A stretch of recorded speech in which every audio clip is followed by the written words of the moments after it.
Bienvenue dans le débat sur France 24. Coup d'envoi du 50e Salon de la technologie, le CES, le Consumer Electronic Show. Il ouvre ses portes à Las Vegas, aux États-Unis. Jusqu'à dimanche, on peut y découvrir les dernières nouveautés technologiques qui changeront peut-être notre quotidien. En vedette, les objets connectés, voitures, appareils électroménagers, jouets intelligents, équipements dotés de réalité virtuelle.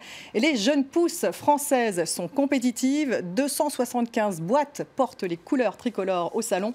Alors pourquoi un tel succès? La technologie est aussi devenue une affaire politique. Emmanuel Macron fut l'un des premiers à s'y rendre quand il était ministre de l'économie. Cette année, elle est même devenue un enjeu électoral. François Fillon, candidat de la droite à la présidentielle, déambule toute la journée au milieu des stands du futur. Sont également présents plusieurs ministres, Michel Sapin et bien sûr la ministre du numérique Axelle Lemaire. Alors pourquoi un tel empressement?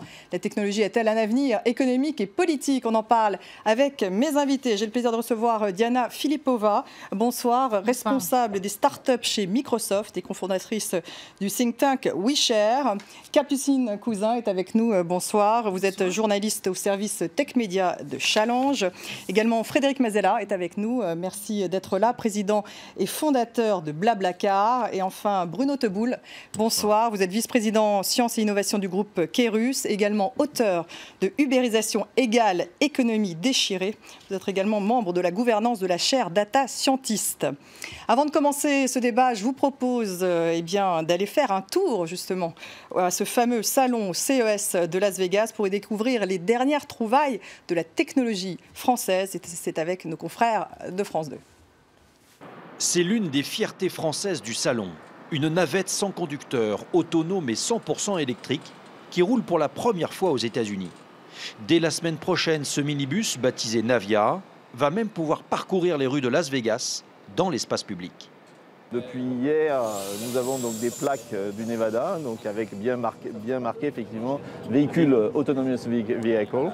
Et c'est la première fois effectivement qu'un véhicule français a ce type de plaque au Nevada. Ces capteurs sont censés détecter et éviter les obstacles sur la route. Aux États-Unis, la sécurité sera un enjeu majeur pour l'avenir de ce véhicule sans chauffeur. La machine identifie effectivement qu'il y a des obstacles, je dirais, qui sont sur la route, et ça va lui donner la possibilité effectivement d'éviter les cônes. S'il n'y a pas d'accident, ce véhicule déjà en service à Lyon notamment pourrait connaître un essor important dans les mois prochains. Plusieurs villes de l'Ouest américain sont intéressées. Et décidément, les Françaises sont plutôt bien placées en matière de sécurité routière. Voici Cosmo Connected, un casque moto équipé d'un feu qui signale non pas seulement le freinage, mais la décélération du motard. Dès qu'il ralentit, il alerte ainsi les véhicules qui le suivent. Ça fonctionne tout seul. Il y a un accéléromètre dans le produit qui détecte la vitesse et qui va émettre un signal. Lorsqu'on va ralentir, la lumière va s'allumer. Et en plus, un capteur présent dans le casque permet un lien avec une application smartphone, de quoi donner l'alerte à un proche en cas d'accident.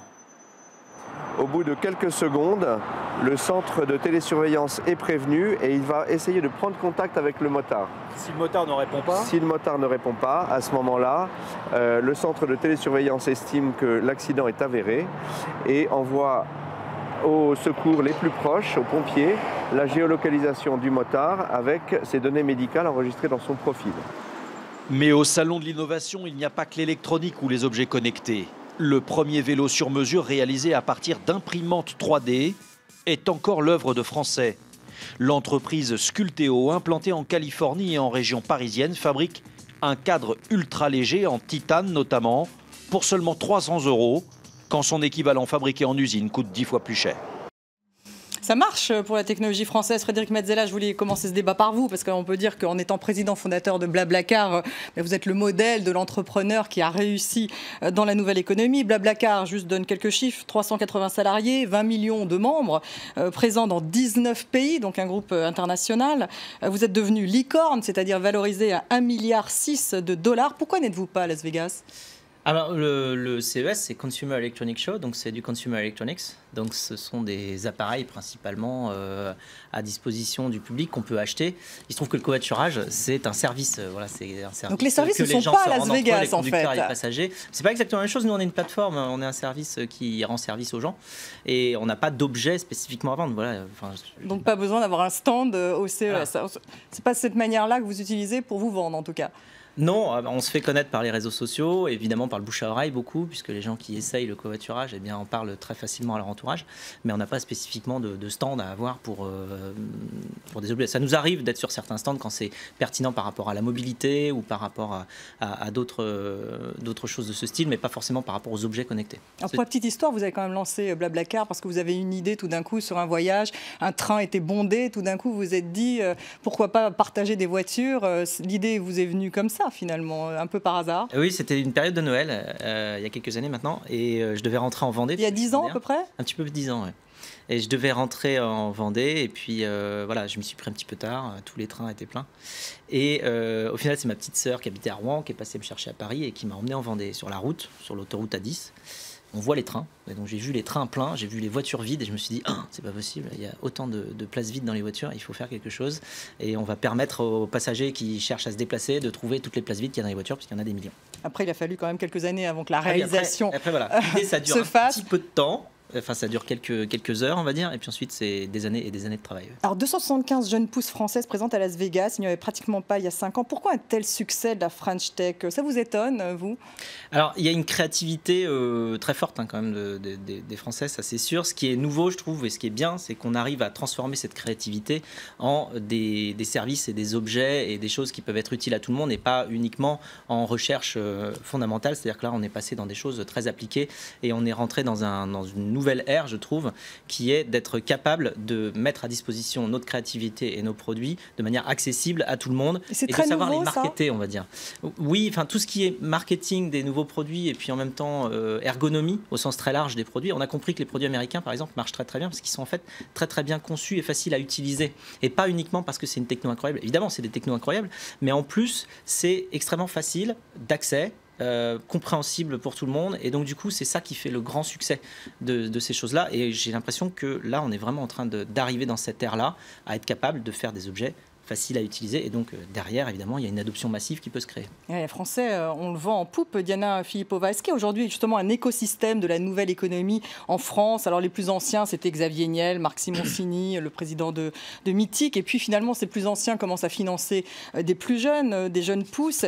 Est-ce que c'est un nouveau écosystème? Alors, c'est un écosystème qui se développe tous les ans, puisqu'on a vu les startups françaises présentes au CES multipliées par 3 ou 3 ans. Ça vous étonne, vous, qui suivez justement le secteur depuis un moment?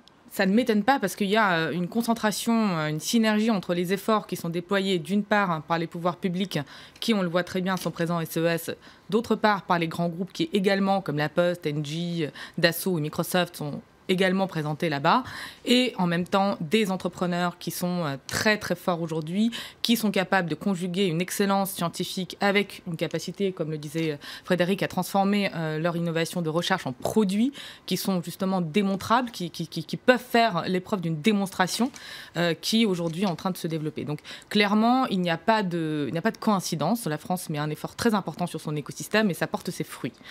Voilà. Capucine Cousin, alors vous qui suivez ce secteur depuis un certain temps, et en l'occurrence ce fameux salon, ce qui frappe aujourd'hui finalement, c'est que ces technologies s'appliquent à tous les domaines de l'économie, donc appareils électroménagers, on parle beaucoup des voitures autonomes. Ce spectre s'est-il élargi?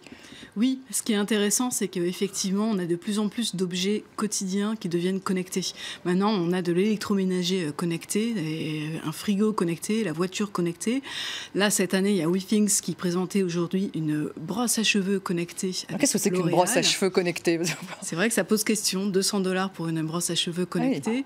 Oui. Visiblement, qu'est-ce qu'elle vous dit, cette brosse mobile qui nous indiquera quelle est notre qualité de cheveux, etc. Et je suppose qu'on aura des conseils qui seront donnés par L'Oréal en la matière. Mais c'est vrai que le spectre des objets qui sont français, cette connectés s'élargit, absolument. La brosse. Vous avez WeThings, qui est une des stars françaises, qui a été rachetée par Nokia l'an dernier, qui a travaillé sur ce projet co-brandé par L'Oréal. Quelle est la vedette pour vous de ce salon cette année? en dehors de la brosse? Pour moi, il y en a plusieurs. Il y a plusieurs startups dans les objets connectés qui ont fait des levées de fonds supérieures à 100 millions d'euros. Vous parlez des françaises, là? Oui. En fin d'année dernière, vous avez Devialet, vous avez Sigfox, ou d'autres qui s'allient avec des gros groupes ou qui entrent dans le giron de gros groupes. Une des grosses surprises, c'était WeThings, qui était une licorne potentielle qui a été rachetée par Nokia. Une licorne, alors c'est à partir de quel montant de financement qu'on dit licorne? C'est quand elle est potentiellement valorisée à 1 milliard c'est plus d'1 milliard de dollars. Hein, c'est une valorisation. Une valorisation à plus d'1 milliard. Puisque donc il y a quand même de plus en plus, si je comprends bien. Oui, absolument. Parce que vous avez donc WeThings qui a été racheté pour 170 millions par Nokia. Et vous avez Netatmo qui a fait une levée de 30 millions d'euros en novembre 2015, où il y a un géant de l'électronique domestique Legrand qui a investi. Donc ces Françaises, je veux dire, elles suivent leur cap, elles continuent à grossir, elles continuent à se développer. Enfin, c'est quand même un secteur très particulier en France par rapport à plein d'autres qui ne sont absolument pas dans cet état, qui n'ont pas ce vent en poupe. C'est vrai que vous avez une multiplication des petites startups françaises qui essaient de rendre connectable tout objet. On voyait tout à l'heure dans le reportage un casque moto connecté, c'est quand même assez incroyable. Et c'est vrai qu'il y a aussi une volonté des pouvoirs publics de pousser ces startups. Il y a quand même l'effet French Tech. Ça a commencé avec Fleur Pellerin, n'est-ce pas, hein, quand elle était au numérique, elle avait créé cette marque, en fait, French Tech. Hein.